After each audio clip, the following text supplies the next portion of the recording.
Héctor Javier Jesús Escobar, muy buenos días, bienvenidos. Muy buenos días. Yo también está aquí la doctora Violeta y ando por acá. Hola, hola, muy buenos días, Jesús y Héctor, ¿cómo están? Saludos a todos y a todos. Eso. Oigan, pues si gustan, antes de entrar en materia, bueno, y que es parte de lo que íbamos a platicar, de lo que había estado sucediendo en Guanajuato, con el cártel Jalisco Nueva Generación, y estos hechos de violencia tremendos que se vivieron también en Ciudad Juárez. ¿Cuál es, desde tu perspectiva, mi querido Jesús Escobar? Uno lee algunos comentarios y todo el manejo que hay en redes sociales, y uno tiene la obligación de tratar de diseccionar un poco los contenidos informativos y tratar de darle la justa dimensión. Y hay unas campañas tremendas en redes sociales.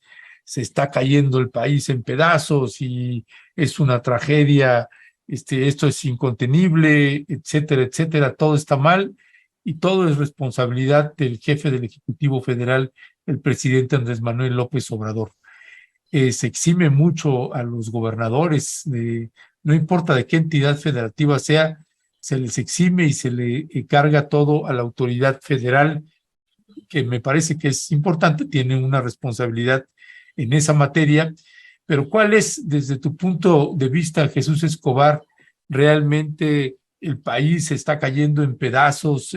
¿Cómo leer esto que está sucediendo en estos últimos días, Jesús? Mira, pues de entrada a mí me sorprende mucho cómo, dependiendo de los intereses político-partidistas, se cambia el discurso.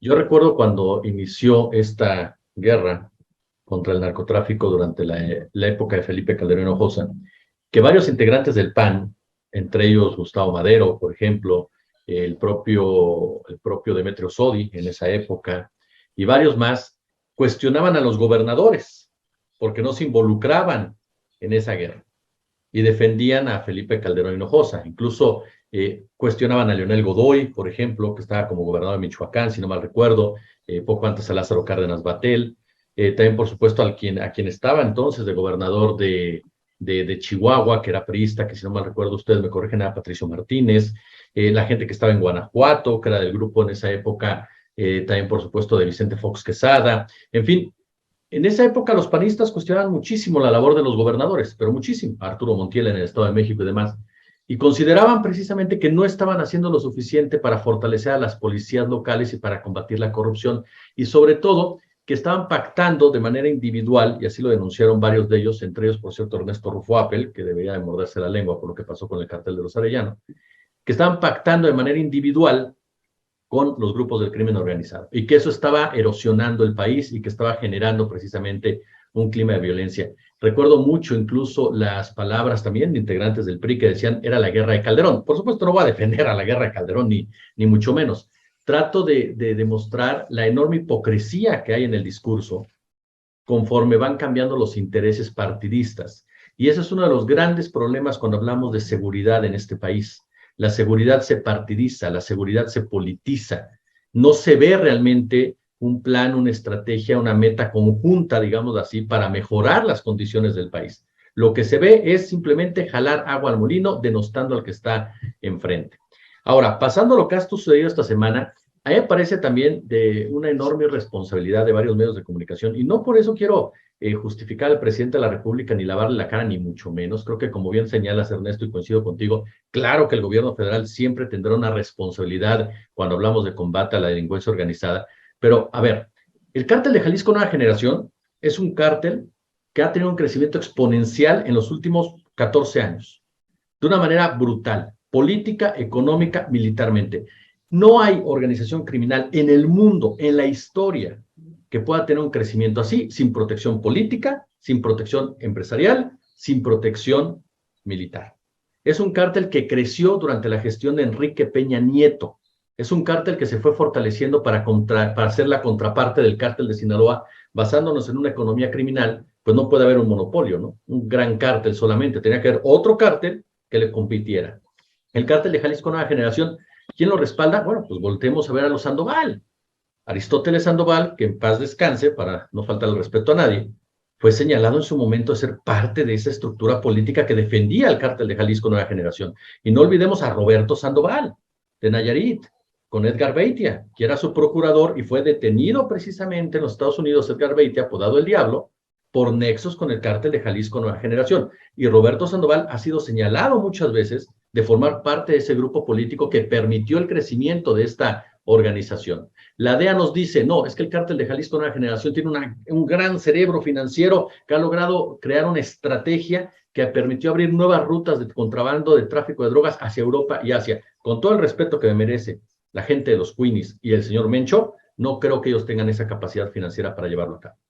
Se requiere otro tipo de estrategia, otro tipo de comentarios, otro tipo de formación, sinceramente, que viene aparejada a lo que es el lavado de dinero. Y ahí entran entonces los grupos empresariales.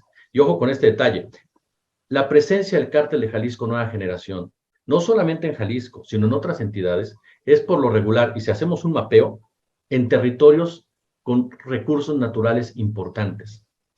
Cuando el cártel de Jalisco Nueva Generación lleva a cabo acciones de intimidación, de violencia, de control territorial, al poco tiempo, de repente hay inversiones de transnacionales. Entonces, no es nuevo, y lo hemos platicado tú y yo fuera del aire muchas veces, Ernesto, que los cárteles de la droga operen muchas veces de la mano de estos intereses, porque es lo único que les permite crecer y empoderarse. No lo podrían hacer sin una protección institucional. Ahora, hay otro factor del cártel de Jalisco Nueva Generación, que no podemos dejar de lado, y que está cumpliendo una función en todo el escenario del narcotráfico en México. El cártel de Jalisco Nueva Generación tiene un comportamiento muy similar a los Zetas, y empieza a empoderarse y a crecer a raíz de la desaparición de los Zetas. Ustedes recuerdan perfectamente que cuando no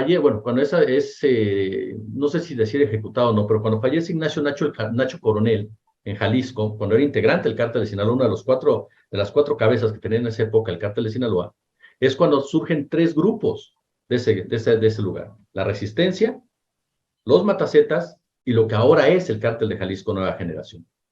La Resistencia desapareció misteriosamente. Operó durante un tiempo, llevando a cabo acciones brutales de violencia, con comportamiento militar incluso, y de repente desapareció.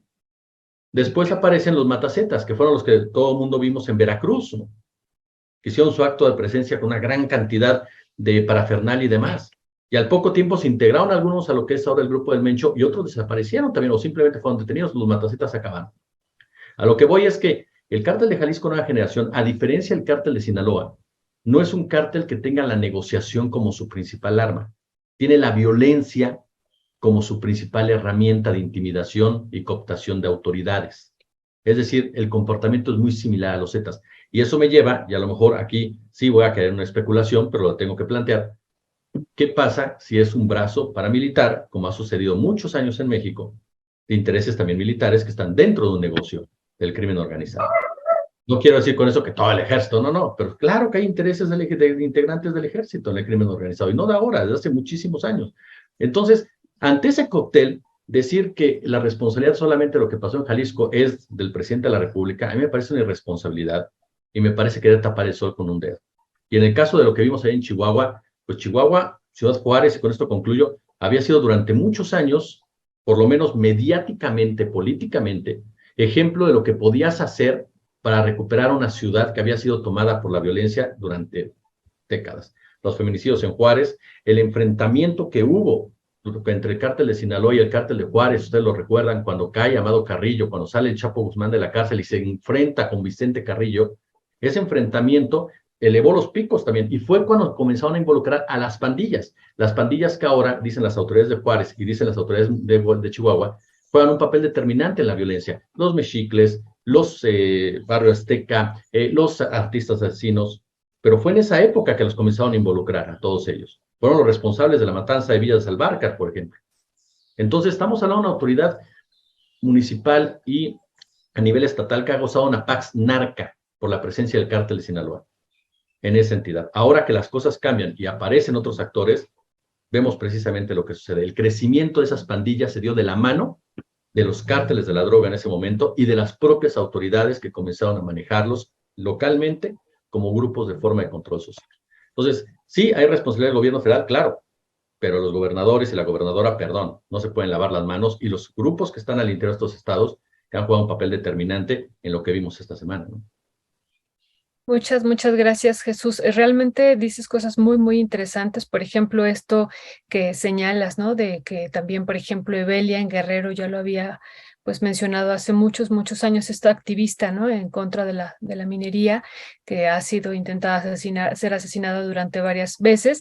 Y ella decía cómo en pueblos enteros en Guerrero llegaban pues los cárteles, limpiaban, ¿no? Creaban un terror, asesinaban a quien tenían que asesinar y después iniciaba el proceso de extracción minera, ¿no? Entonces esto que dices me parece interesantísimo, importantísimo no dejarlo de ver, y que también estas acciones están vinculadas pues en muchas ocasiones a estos pues recursos estratégicos para el capital, y que me parece fundamental aquí no dejarlo de mencionar, Jesús. Muchas gracias. Y bueno, siguiendo con nuestro querido Héctor también, ¿cuál es tu lectura sobre lo de Ciudad Juárez, Héctor? Apenas hace 2 días vivíamos esto en Jalisco y también en Guanajuato de una manera intensa, ¿no? Que se extendió por 12 municipios.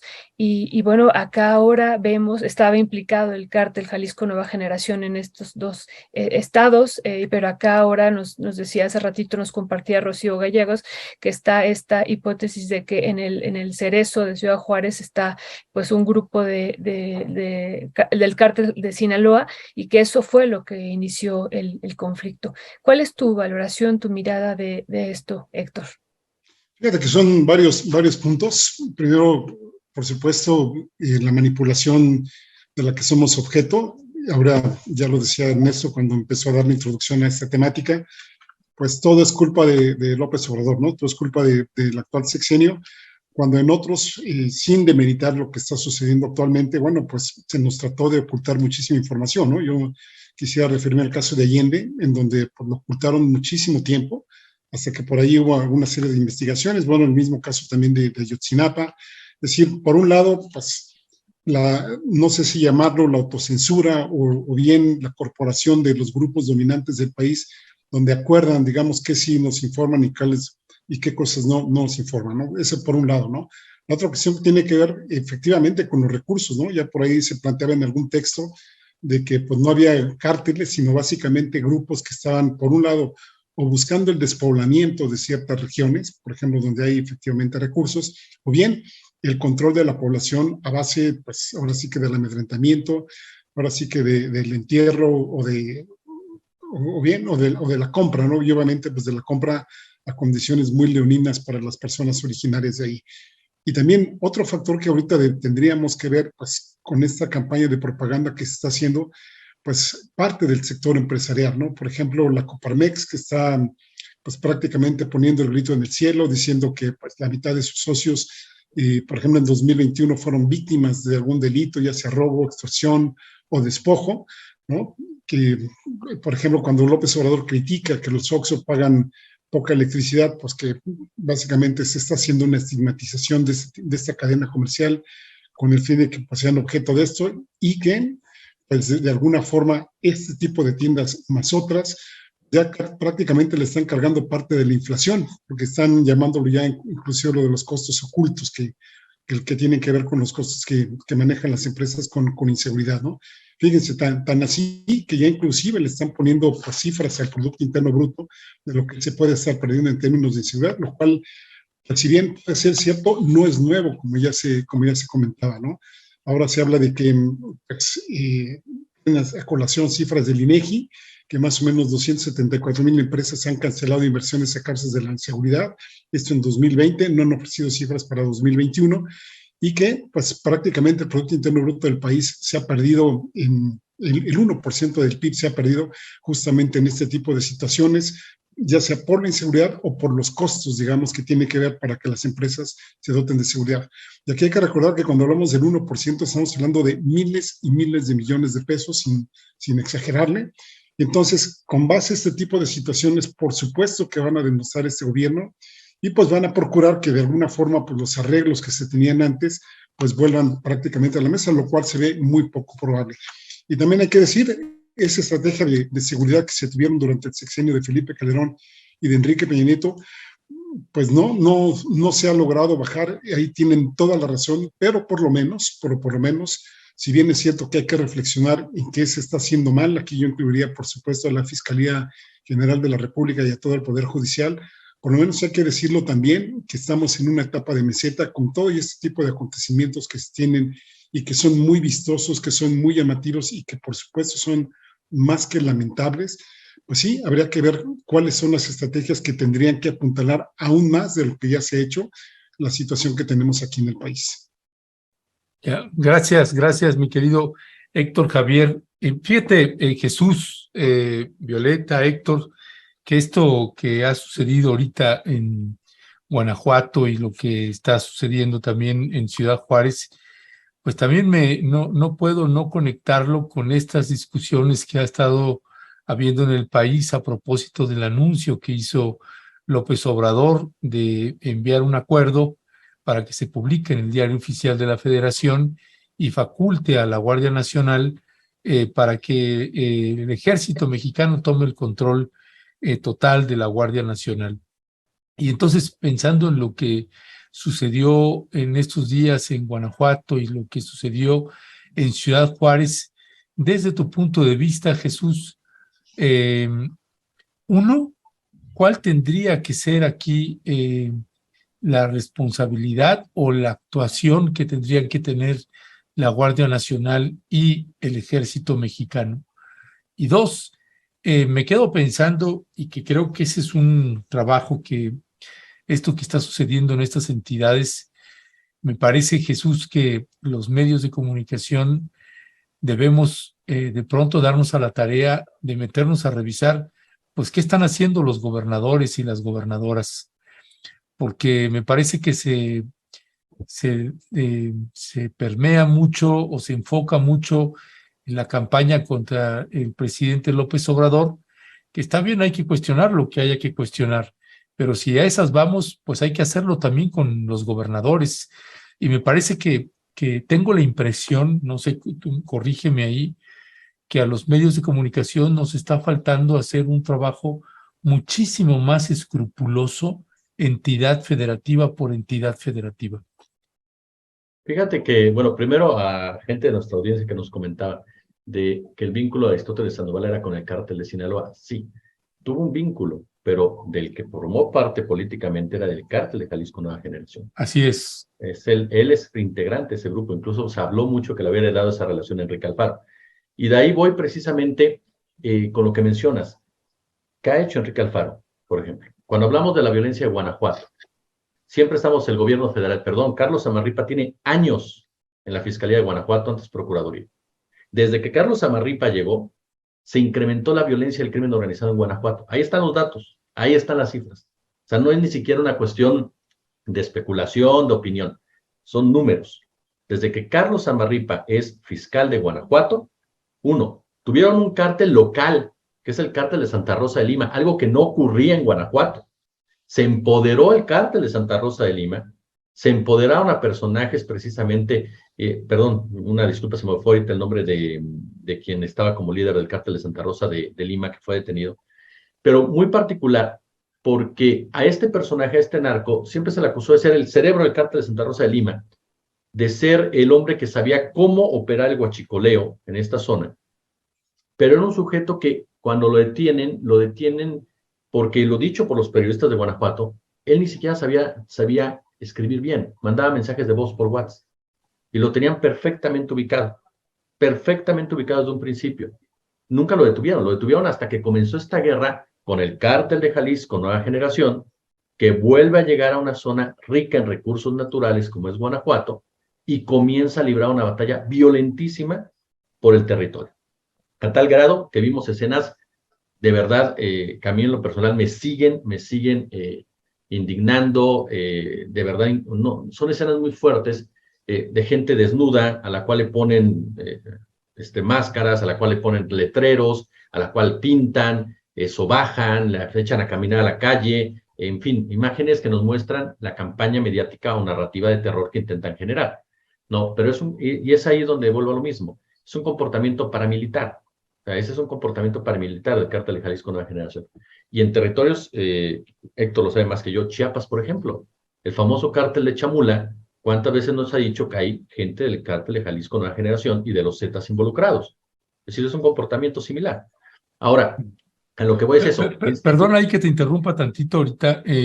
Ahorita que dice Jesús Escobar de Carlos Amarripa, el actual fiscal, nada más para complementar con esta información que decía Jesús de cuánto lleva este fiscal, pues bueno, es procurador general del Estado desde el 2009 y después, pues ahora es fiscal, pero está desde el 2009, pero no solo eso, también fue director de averiguaciones previas desde el 2002, Así es. ¿no?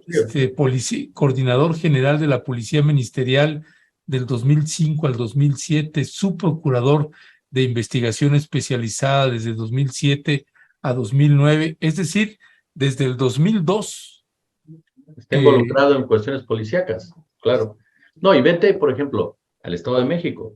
Estamos con Del Mazo, antes con Erubiel, Enrique Peña Nieto, y ve cómo está la violencia en el Estado de México y la presencia de los cárteles en el Estado de México, particularmente la familia michoacana, con los hermanos Olascuaga, si no mal recuerdo, que operan libremente en toda esa zona, y no ha hecho nada los gobernadores del Estado de México. Y podemos ir uno por uno, en las zonas más brutales de este país, y lo que pasa en Guerrero, con los gobernadores de Guerrero, con los fiscales que han estado en Guerrero, con los presidentes municipales de Guerrero. Guerrero, dicho por los propios reporteros y reporteras que están allá, está balcanizado por los cárteles de la droga, o grupos, si no les quieren llamar cárteles porque dicen que no llegan a ser cárteles como tal, por organización y demás. La realidad es que son grupos muy violentos, por citar el discurso del gobierno de Guerrero, los gobiernos de Guerrero, que han operado durante mucho tiempo y tienen vínculos políticos y familiares incluso. Líderes, por ejemplo, de Guerreros Unidos, todos sabemos perfectamente, pues eran los hermanos de la esposa de quien era el alcalde ay, se me fue, perdona, hoy vengo muy, muy dormido, donde fue la matanza de los estudiantes de Ayotzinapa. Ay, Abarca. José Luis Abarca, que fue perdóname, Violeta. No, de Iguala, ¿no? Iguala, efectivamente, la esposa era hermana de los líderes de Guerreros Unidos. Y si buscas, por ejemplo, los rojos, tienen hermanos que son diputados locales de Guerrero y presidentes municipales. Es decir, están todos involucrados y todos hacen el negocio como ellos quieren. Y como bien dices, Ernesto, yo sí coincido contigo. Yo creo que a los medios de comunicación nos está faltando ir a la responsabilidad de los gobernadores y de las autoridades locales, porque se lavan la mano, se lavan las manos muy fácil. Simplemente te dicen los presidentes municipales, no, pues yo no tengo ni cómo combatirlos. Y es cierto, pero ¿qué has hecho tú, presidente municipal? ¿Has exigido alguna vez cuáles son tus vínculos con esos grupos? ¿Te financiaron las campañas, por ejemplo? ¿Qué pasa con gobernadores, como por ejemplo el caso de Sinaloa, que tanto se reportó que el cártel de Sinaloa había influido en la victoria precisamente del actual mandatario y que desde Maloba estaba influyendo, incluso desde antes en la campaña? Entonces, sí me parece, y volvemos a Baja California con el propio Ernesto Rufo Appel, que insisto, no es ni opinión, ahí están los datos, ahí están las cifras. El cártel de los hermanos Arellano Félix, cuando llega Ernesto Rufo Appel, se empodera y se vuelve un cártel nacional, y se vuelve una organización capaz de enfrentarse al cártel de Ciudad Juárez con Amado Carrillo y el resto. Es decir, no es una coincidencia, tiene un vínculo directo la participación de los gobiernos estatales y el empoderamiento de los cárteles de la droga en esas zonas. Sobre todo, ojo, a raíz de la victoria en el año 2000 de Vicente Fox Quesada, porque en ese momento se rompe esta relación del presidente fuerte, el presidente priista, el presidente que ponía orden en todos los gobernadores y que era el único que negociaba con las organizaciones criminales o sus representantes. Al llegar Fox, comienzan los gobernadores a tener una mayor presencia, mayor control de sus entidades, incluso financieramente, y comienzan las negociaciones con los cárteles. Entonces ahí es donde tendríamos que estar poniendo los puntos que han hecho los mandatarios estatales y mandatarias estatales para combatir realmente y sobre todo, cuál es la relación política y económicamente que tienen con estas organizaciones criminales en la cuestión del financiamiento de sus campañas. Y diputados locales también. Tamaulipas, por Dios, o sea, García Cabeza de Vaca, está tú lo sabes bien, Ernesto, está el cártel de las vacas locas, que es García Cabeza de Vaca. O sea, entonces, hablamos de verdad de una narcopolítica que estamos viendo los resultados ahorita. Y nada más concluyo con lo que mencionabas. En el caos, siempre alguien sale ganando. Y esta semana me llama la atención que son uno, dos, tres eventos ya que te demuestran un caos en el país, por citarlo así, en 3 lugares muy focalizados, pero que te lo venden como todo el país está incendiado. Es decir, caos para que alguien meta la mano. Muchas gracias, Jesús. Pues sí, este vínculo de los cárteles con los políticos, con los militares, pues es parte de la historia que estamos viviendo aquí ya desde hace varios años y que, bueno, qué bueno que tú recuerdas incluso esto que pasó en Iguala, que nos ilustra mucho estos vínculos, ¿no, Jesús? Gracias, gracias. Y bueno, en la mañana escuchábamos al presidente Héctor diciendo, estamos frente al proceso electoral, ¿no? La sucesión del Estado de México, pero también ya presidencial. ¿Qué tanto tendría que ver esto que estamos viviendo con este proceso, ¿no? Ya si, o es coincidencia que esté pasando ahorita en Jalisco, en Guanajuato, ahora acá en Chihuahua, esto, o tiene que ver también con estos vínculos políticos y entonces parte de la respuesta ya que se está dando y los mensajes que se podrían dar ya en términos políticos. Esa sería una pregunta. Y otra, Héctor, que realmente a mí me alarma mucho, bien decía ahorita Jesús, ¿no? El comportamiento del cártel Jalisco Nueva Generación, pero ahora acá con la población civil, incluso cómo actúan de manera sanguinaria, pero ahora acá estamos viendo en Ciudad Juárez pues una situación que también en la mañana decía el presidente que involucra a la población civil, ¿no? O sea, estas muertes que hubo en los Oxxos, pero no solo ahí, a los 4 compañeros que mataron de la radiodifusora y entonces estamos viendo ahora un avance sobre esta población civil y generar un terror inmenso, ¿no? Y bueno, ustedes hace unas semanas, Héctor, lo vivieron allá también en Chiapas, digo de otra forma, pero también se generó un terror. ¿Es coincidencia, Jesús, o estamos también ante un proceso electoral y esto también es parte de esta respuesta que están dando estos cárteles? Mira, yo no diría que son hechos aislados, ni mucho menos. Obviamente sería un error tratarlo de ver con un solo prisma, sino que hay que verlo con distintos ángulos, ¿no? Por supuesto, uno de ellos es eso. No sé si ustedes recuerden cuando hubo las votaciones presidenciales de Ernesto Zedillo, cuando él ganó, cómo pues de repente nos empezamos a enterar de la guerra de los Balcanes.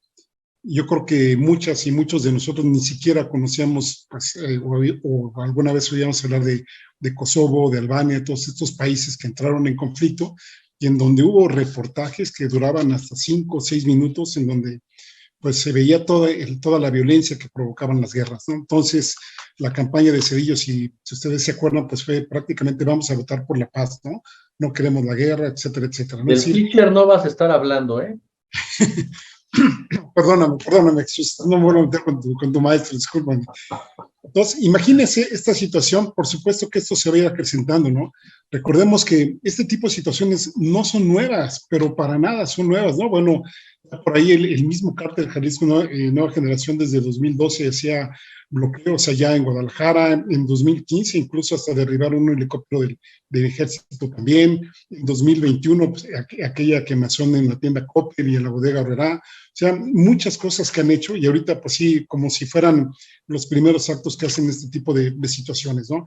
También hay que recordar, ahora que hablaban de los gobernadores, realmente los gobernadores, y lo voy a decir un poco irónicamente, tendrían que combatir a los cárteles o tendrían que agradecerles estar en sus puestos gracias a los cárteles.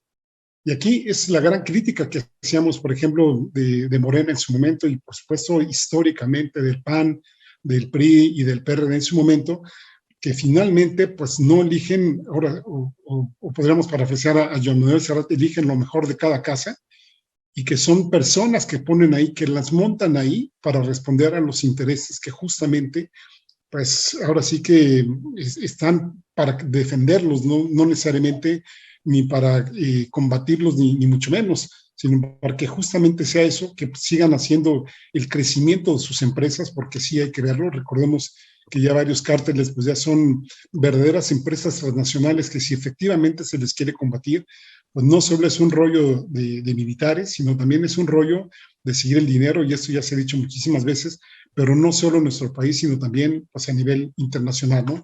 Y en el caso, por supuesto, de la Guardia Nacional, Híjole, pues ahí tiene por supuesto sus pros y sus contras, ¿no?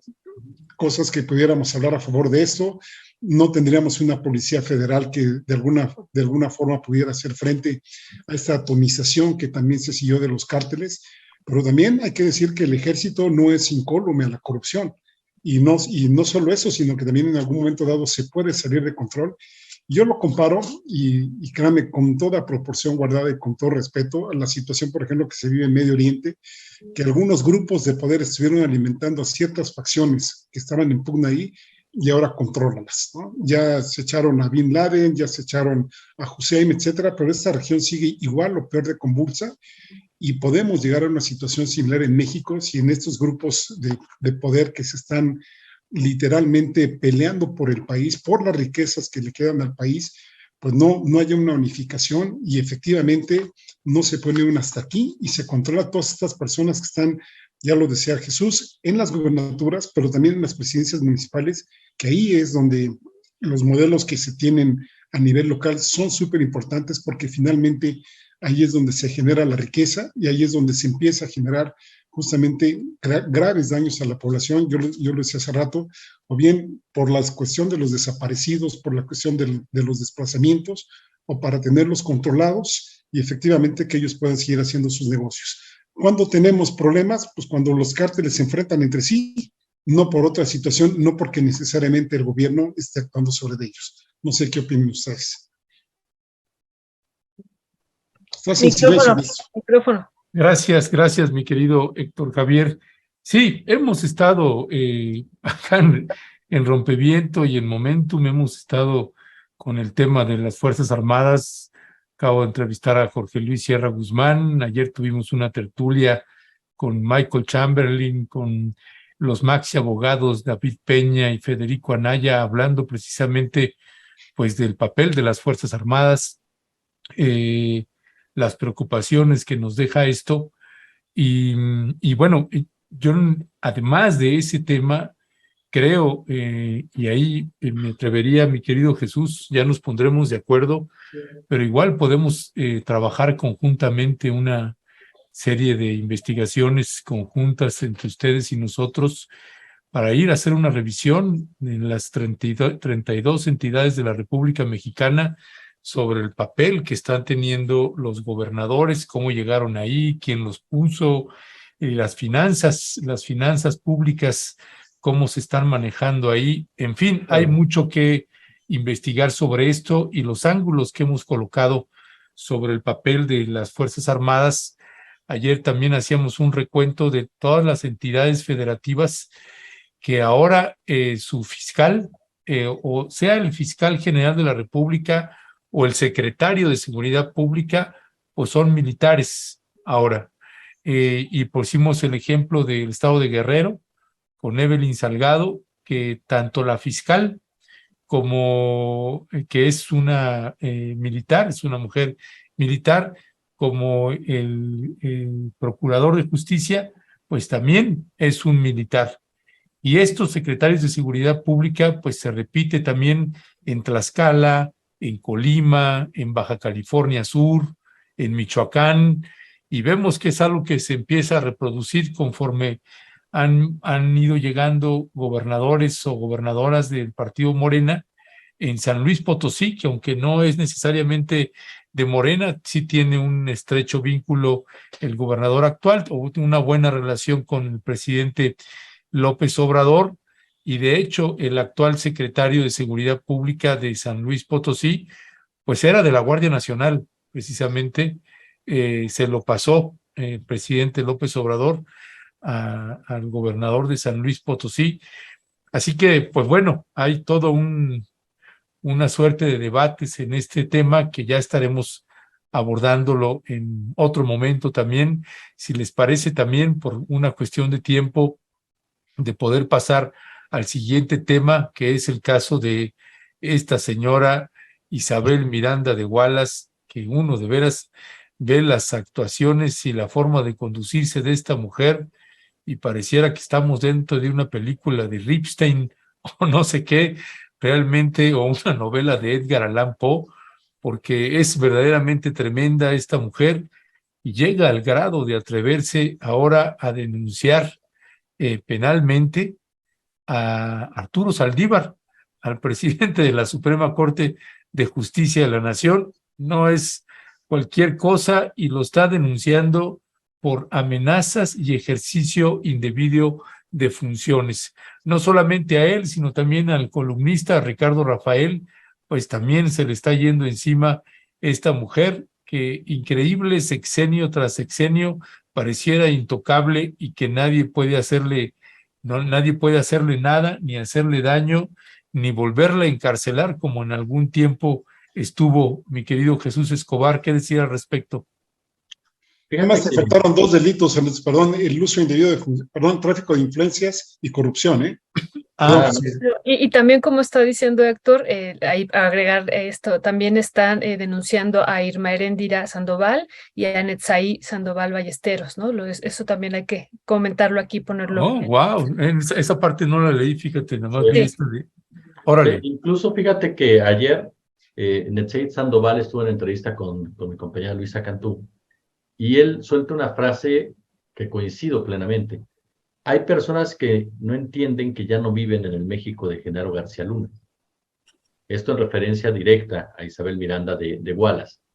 Isabel Miranda de Wallace efectivamente da a conocer una conferencia de prensa que ha presentado una denuncia en contra de los ya mencionados, pero no presenta ninguna prueba. Dice, yo las pruebas ya las di, pero cuando le preguntan ayer, me parece con Ciro Gómez Leiva, dice que, por ejemplo, los señalamientos contra Ricardo Rafael, a quien le mando un abrazo muy fuerte y solidario, le llegaron por un correo electrónico anónimo. Es decir, que alguien le mandó un correo electrónico con señalamientos en contra de Ricardo Rafael. Es decir, perdón, pero eso no se sustenta en ningún lugar del mundo, en ningún juzgado del mundo. Eso es una aberración completamente que lo único que tiene es la finalidad de golpear mediáticamente. ¿Por qué? Porque a final de cuentas un periodista lo que tiene es su credibilidad. Y cuando tú buscas denostar al periodista, lo que buscas es desactivar la crítica o investigación que esté llevando en tu contra. Y Ricardo ha llevado a cabo una investigación muy interesante respecto a Isabel Miranda de Wallace. Una investigación en donde, junto con otras periodistas, el caso de Anabel Hernández, por ejemplo, también, han demostrado lo mal sustentado que está ese caso. Desde Luisa.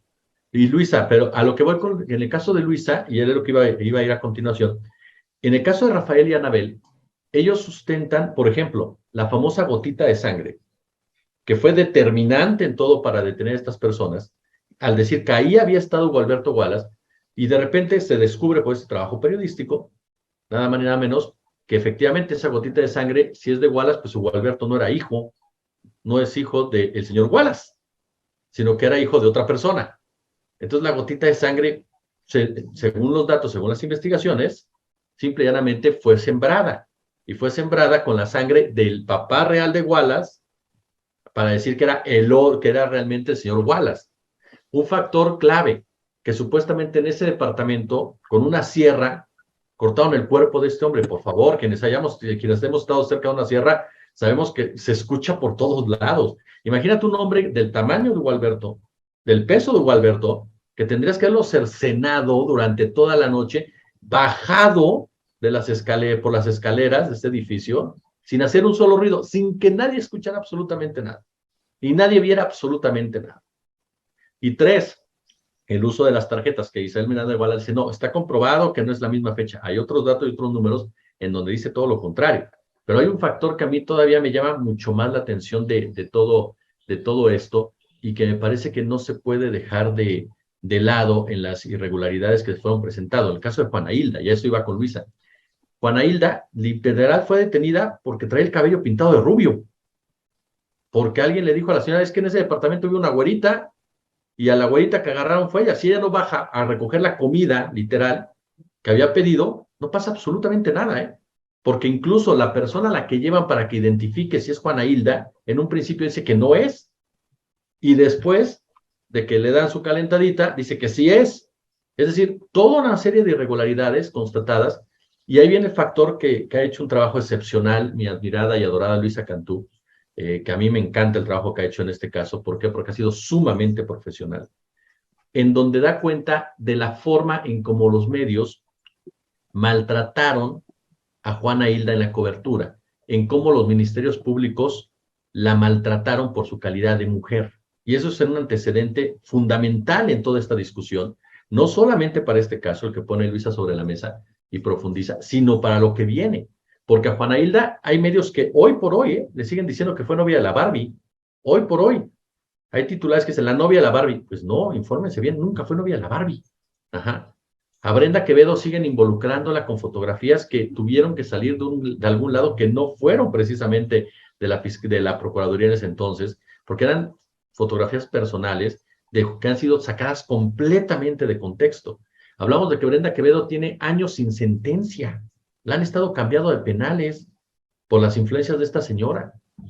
Otro dato más, y este lo proporcionaba otra gran periodista, Manuel Stills, el caso, por ejemplo, de cómo operaba Genaro García Luna y este grupo de Luis Cárdenas Palomino, amiguísimos, por cierto, de la señora Isabel Miranda de Wallace, que era a una banda de secuestradores, le cargabas todos los secuestros de otros casos. Y entonces a las víctimas les decías, no, el secuestrador fue Jesús Escobar. Y ellos llegaban y supuestamente te identificaban, pero en el caso de Jacobo Tagle, por ejemplo, en el caso de César Freire, por ejemplo, no los pudieron identificar los que dicen que habían secuestrado. Y la gente dice, pues es que yo no los identifico. Y esas víctimas ya no las volvieron a tomar en cuenta. Es decir, hay una enorme cantidad de irregularidades en este caso. Y nos vamos al punto clave, a otro punto, los medios de comunicación.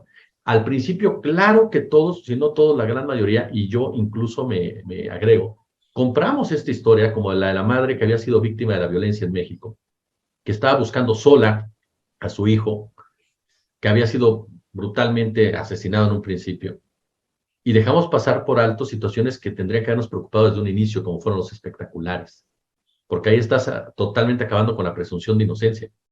Estás cazando a ciudadanos por el simple hecho de que tú crees que son los responsables. Pero además de eso, se fue trasladando de ese mensaje, de esa narrativa, a otra que hoy por hoy la sociedad ya cuestiona de este caso, porque se ha ido anteponiendo las investigaciones de Luisa, de Ricardo, de Anabel, que dejan muy en claro que este caso está lleno de irregularidades y que hay personas inocentes en la cárcel, y que ahora llega a la Suprema Corte de Justicia con un personaje como Arturo Saldívar, que si algo ha demostrado es estatura moral, y que ahora quieren cuestionar porque sabe perfectamente Isabel Miranda de Wallace que ya no tiene la protección de otros sexenios, en donde ella, como bien dijiste, Ernesto, podía hacer y deshacer. Con García Luna podía hacer y deshacer. Con Peña Nieto podía hacer y deshacer. Digo, le cantó las mañanitas a Peña Nieto. Entonces, la realidad es que estamos hablando de alguien que está dándose cuenta que ya no vive en el mismo país que García Luna, pero que todavía tiene agarraderas en la Fiscalía General de la República. A tal grado que la Fiscalía General de la República, hay una investigación de la Oficina del Fiscal en contra precisamente de la gente de la Defensoría Pública, en contra de periodistas que han denunciado el caso. Entonces, yo para concluir, me queda claro que estamos ante un caso que de caerse como se debe de caer, primero por la libertad de personas inocentes, también va a acabar con muchas carreras periodísticas, o al menos va a poner sobre la mesa aquellos que hoy siguen siendo verdaderos baluartes del periodismo como negocio, en pocas palabras, sin el mínimo atisbo de vergüenza, cuando hay gente en la cárcel acusada de algo que no les han podido comprobar, por lo menos una persona que sigue sin sentencia, como es Brenda Quevedo. Muchas, muchas gracias, Jesús. Y estos espectaculares que tú dices, otra vez los estamos viendo, ¿no? Está llena, bueno, en el sur, tan lo menos de la ciudad, no sé si ocurre lo mismo por allá donde vives tú, Ernesto y Jesús, pero otra vez los espectaculares están siendo parte de esta estrategia que está siguiendo Miranda de Wallace, y pues esto es alarmante. Y bueno, Héctor, el día de ayer, en una entrevista que daba Ricardo Rafael al periodista Julio Astillero, él mencionaba este vínculo que está señalando Miranda de Wallace de él, de Netzaí Sandoval, que hay que recordar que es el director del Instituto Federal de Defensoría Pública, ¿no? Él ayer mismo decía, pues, el defensor de los pobres, y que ha tenido, pues, un éxito muy, muy importante en esta labor, decía Ricardo Rafael, y la exsecretaria de la Función Pública, Ermeréndira Sandoval, están siendo acusados por Miranda de Wallace como pertenecer estar vinculados a un cártel, ¿no? Y que ellos habrían recibido dinero de este cártel y que habían tenido la encomienda de comprar al presidente de la Suprema Corte, Y esto es parte de lo que ella está declarando y está pues aquí poniendo como parte de esta denuncia que ella está haciendo. ¿Qué decir? ¿Cuál es la intención? ¿Por qué esta respuesta? ¿Por qué los espectaculares nuevamente? Para que todo el mundo pudiéramos entender esto. ¿Por qué en este momento? ¿Qué va a ocurrir? ¿Y por qué ella está actuando de esta manera en este momento? Y bueno, y culpando, me parece gravísimo esto de vincularlos a un cártel, decía ayer Ricardo Rafael, sin decir cuál es, pero gravísimo que involucre, bueno, no solamente a ellos tres, sino al ministro de la Suprema Corte, Héctor. Bueno, pues así como hay un cártel inmobiliario ya en la Ciudad de México, va a decir la señora Isabel de Guaras, pues que hay un cártel vinculado a los secuestros, ¿no? Y entonces, pues con una evidencia tan contundente como un correo electrónico anónimo, pues oye, ¿qué más quiere, no? Para demostrar este tipo de cosas, ¿no? Ya hablando un poco más en serio, pues este es otro de los juguetitos de guerra que nos dejó Calderón, ¿no? Yo quisiera también un poco relacionarlo, no solo a este caso, sino también pues el de Florence Cassés, Israel Vallarta. Recordemos cuánto tiempo lleva Israel Vallarta ahí en la cárcel y cómo se presentó a Florence Cassés precisamente en los medios de que efectivamente pues ellos hayan sido, y ahí viene pues todo lo que ya sabemos del montaje precisamente pues de Loretito, como dicen algunos, o Loret de Mola, ¿no? Como le quieren llamar, ¿no? Bueno, Isabel Miranda viene desde la época de Fox, recordemos, está ahí la cuestión del 2005 del hijo que ya atinadamente narró Jesús, pero lo grave de la situación que fue el crecimiento que le permitieron precisamente a esta señora, y que pues ahora sí que tuvo la fortuna en su momento de haberle caído muy bien a Felipe Calderón, que no nos olvidemos que en 2010 le dio Premio Nacional de Derechos Humanos, a pesar de que había ya muchas evidencias de tortura, de detención ilegal, de encarcelamiento injusto, y obviamente contubernio, pues ya lo mencionaban a Palomino, al mismo García Luna, etcétera. Y peor aún, en el 2012 también fue candidata del Partido Acción Nacional allá a la Ciudad de México, ¿no? Y además, pues es una de nuestras mayores expertas que tenemos en prevención y en cuestiones de temas de seguridad. A lo mejor, pues, nos puede explicar muy bien cómo está el asunto. Y peor aún, que ella sigue siendo, pues, ahora sí que parte del Comité Especial de Seguimiento y Evaluación de la Estrategia Nacional Antisecuestro, que pues forma parte del Observatorio Nacional Ciudadano, ¿no? ¿Por qué está en este momento reactivando este tipo de cosas? A mí me parece que hay que verlo también desde una manera integral, con todo lo que está sucediendo. Ya habíamos hablado hace rato de los cárteles, y también no se nos olvide cómo está la situación precisamente ahora allá de Genaro García Luna en Estados Unidos, y que cada vez hay más cosas que por un lado vinculan a Calderón con este tipo de situaciones, pero también vinculan al Partido Acción Nacional, no solo con esto que tiene que ver pues, con la situación que quedó en México, sino también pues todos los robos que estuvieron haciendo prácticamente en todos los niveles.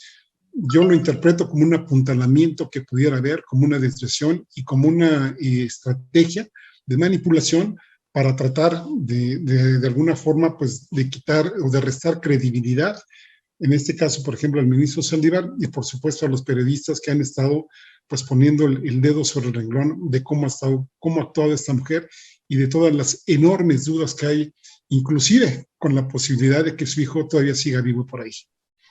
Oye, pero nada más para comentarte ahorita que decías, Héctor, efectivamente, sí. En esa época de García Luna, desde la AFI, que fue con Fox, era la fabricación de secuestros. ¿Ustedes recuerdan el de Rubén Omar Romano? Sí, claro. Un secuestro fabricadísimo. Cuando la policía de la Ciudad de México, que no estaba enterada, localiza el auto donde llevan a Romano, lo empieza a perseguir y después se detiene las patrullas y se regresan porque alguien les habla y les dice, no, ahí no va Romano, ven otro automóvil que ya viene de regreso a la Noria. Y eso lo declaran policías, que abiertamente dicen, es que a mí, por el radio dijo, no, Romano ya está regresando a la Noria. Y después, cuando necesitó Genaro García Luna un golpe espectacular, según él, liberan a Romano, y lo primero que dice Romano es, le agradezco a la AFI, y a la AFI. Después vino lo que hizo Televisa ya con García Luna como secretario de Seguridad Pública, con la famosa serie esta del Equipo, que no tenía que otra más que seguir la estrategia que durante mucho tiempo siguieron en Estados Unidos, de fortalecer esta imagen del gran policía, del policía heroico, del policía que te salva la vida, del policía honesto, transparente, el hombre clave para que tú puedas seguir funcionando, ¿no? Y fue parte de toda una estrategia narrativa precisamente para posicionar a un personaje que lo que hacía, junto con todo su grupo y junto incluso con empresarios, y esto lo denuncia Manuel Stills en el libro El Teatro del Engaño, empresarios como Eduardo Margolis, tienen grupos de seguridad que investigan secuestros, por ejemplo, de la comunidad judía, y que hay integrantes de la comunidad judía que fueron secuestrados y que después fueron negociados los secuestros con Genaro García Luna. Entonces hablamos de una época en donde el secuestro se volvió el negocio de las propias autoridades. Y mencionabas algo muy interesante, Héctor, el cártel policíaco. Un cártel policíaco que tiene décadas actuando en México. Y ahí pertenece el actual fiscal de la República, que participó en la Operación Cóndor, que supuestamente era para erradicar el narco y para lo que sirvió fue para criminalizar a los campesinos. De ahí pertenece Tello Peón. De ahí pertenece precisamente, esta memoria, del general que detuvo a Joaquín El Chapo Guzmán la primera vez que después fue gobernador de Morelos, Carrillo Lea, de Carrillo Lea. Y de ahí pertenece incluso el papá del actual secretario de Seguridad Pública, García Paniagua, y de ahí perteneció Genaro García Luna, que fue alumno de todos ellos, y creado este cártel por el propio Francisco Gutiérrez Barrios, es decir, Fernando Gutiérrez Barrios, perdón, con la Dirección Federal de Seguridad, Zorrilla y todos ellos. Es decir, es un cártel que ha operado, ojo, con gente de élite, porque no son gente de cuna pobre, más que, bueno, el caso de García Luna, que sí fue un personaje que no creció, no nació en una posición económica boyante de su familia, pero todos los demás son gente de una élite económica que policíacamente trabaja para una élite empresarial y política. Y entonces la aplicación de la justicia es bajo el interés de esas élites y de esos intereses, más no de aplicar la ley como se debe. Por eso la enorme criminalización de la pobreza como una forma incluso para ellos de vender que están haciendo algo, ¿no? Y fuimos el escenario, ¿no? Obviamente, de su, pues, coronación, no solo a nivel nacional, sino a nivel internacional, ¿no? Nada más habría que ver, por ejemplo, en la biografía de Genaro García Luna, los premios internacionales que recibió al mérito, y etcétera, etcétera. Sí, efectivamente, fuimos, pues, sus conejillos de India, ¿no? Sus actores, sin saberlo, ¿no? Aquí en el país, por supuesto, con trágicas consecuencias para muchas personas que ni la debían ni la temían, pero que efectivamente, pues, se les acusaron. ¿Te acuerdas también, o se acuerdan ustedes también de aquel grupo de secuestro supuestamente de La Güera? En donde supuestamente ya tenían unos retenes y toda serie de cosas? Pues ahí está otra raya del tigre, ¿no? De la que podíamos mencionar toda esta situación. Incluso supuestamente quien era el jefe de esa banda de La Flor, que había quedado herido, ¿no? Que lo fue a ver al hospital y le dijeron que quién era La Güera y que La Güera nunca existió, y La Güera era una señora que detuvieron y después que era una ex policía y resulta que era otra güera, y al final de cuentas que este señor que era el líder de La Flor, pues ya no resultó ser líder de La Flor. O sea, te inventaban cada historia. Y lo más triste, perdón, pero es a lo que me dedico, los medios de comunicación la replicaron constantemente. O sea, jugamos un papel determinante, sobre todo los medios hegemónicos de radio, prensa, televisión, determinante para construir esa narrativa, fundamental para construir ese escenario, en donde algo que para mí, y fue parte de una investigación que hizo, creo que Manuel Stills también, que es de verdad que como medios de repente tendríamos, bueno, o tendrían que haberse puesto las pilas en ese momento, y hoy el periodismo tiene que ejercerse una autocrítica hacia adentro. La gente que ponían atrás como integrante de las bandas, hay escenas en donde son los mismos, los de la banda tal, que los de la banda tal. O sea, como equipo de fútbol los transferían, ahora te toca hacer de esta banda y luego de esta banda, y ahí los presentaban. Entonces cayeron 10 miembros, pues eran los mismos 10 todas las escenas, ¿no? Y nadie cuestionaba eso, ¿no? Oye, Jesús, pues yo te preguntaría así muy rápido, en la época de la Revolución decían que un general no se resiste a un cañonazo de 50,000 pesos. ¿Será que algún medio de comunicación se sigue o ya no se resiste a cañonazos de, pues, no sé cuántos miles de millones de pesos? Porque parecería ser que muchos se mueven en función a cuánto se les da de propaganda por un lado u otro, no solo gubernamental, sino también empresarial, que por supuesto también paga ahí sus infomerciales, ¿no? Claro, ahora hay un detalle ahí, perdón, es ¿cómo se llama? Permítanme un segundo que voy a proporcionar elementos claves para el funcionamiento de la octava. Ahora sí, muchas gracias. Perdón. ¿Crema para los tacos o qué era? Era la salsa, era el pico de... Era la salsa y la crema de Jesús. No, estamos a punto de iniciar la grabación de don Rubén Luengas, entonces pidió su café y ya les mandé el café. A lo que voy es que, bueno, te voy a decir una cosa, mi querido Héctor. Una cosa yo siempre he dicho, son los medios, y otra cosa son las y los periodistas. Sí. O sea, el medio, a final de cuentas, es una empresa como tal, y tiene intereses empresariales, económicos. Pero está en los periodistas y las periodistas decidir qué haces y qué no haces. Nadie te va a obligar. Tú decides qué dices y qué no dices. Claro que hay un costo. Por supuesto que va a haber un costo. Y tú decides jugártela. Es lo que vimos ahora ya, y lo hemos visto en el caso, por ejemplo, del caso de Devani Escobar. Con todo el respeto que me merece, hubo conductoras que decidieron acabar su credibilidad para lavarle la cara al gobernador de Nuevo León y a la Fiscalía de Nuevo León. ¿Pero de quién estás hablando? Yo no me enteré de eso. No, como no, a ver, ya ves, cuéntalo. Nombres. Y así varios que han decidido hacer eso. El propio Loret decidió acabar con Azucena Oresti. el día del montaje, porque fue un montaje y todos sabían que era un montaje. Y él decidió hacerlo. Él pudo haber dicho en ese momento, no, con permiso. Ajá. Sé que voy a acabar con esto, sé que voy a acabar con esto, sé que voy a acabar con esto, pero no lo hago. Oye, pero tú tienes la decisión, ¿no? Pero no seas injusto, Jesús. En aquel momento Loret de Mola estaba en modo Felipe Calderón. No sabía nada. Yo ya no digo, pues yo era muy joven en esa época. ¿No? Pues si quieren los dejamos, Violeta, ahí que sigan Héctor y Jesús ahí en su charla, ahí que se coman ellos solos los tacos y todo, güey. Sí, porque además ya aparece la crema y todo, entonces ya. Sí. Man, o sea, yo nada más quiero recordar, mi querido Héctor, quién se cortó para los tacos. Sí. Ahí sí yo no puedo. No, exacto. O sea, yo no fui. O sea. No, fue Alberto, yo no fui, fue Tete. Yo ni me enteré de eso de los tacos, ya lo vi hasta una semana después, así es que ya tendremos oportunidad. Doctora, yo lo único que te puedo decir es que hubo un personaje, así, porque si el señor Nájar luego dijo, yo no puedo, tengo una vida familiar, bla, bla, pero hubo un personaje que estuvo insistiendo que fuéramos por los tacos. Y el mero día de los tacos nos mandó un mensaje diciendo, no puedo. Entonces, Héctor, sí, fue Héctor, sí. Y no queremos decir quién es, ¿verdad? Sí, no voy a decir.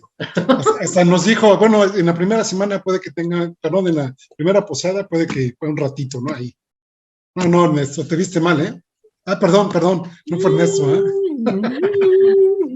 Y se oían los violines y la nieve caía y ellos miraban por la ventana tristemente.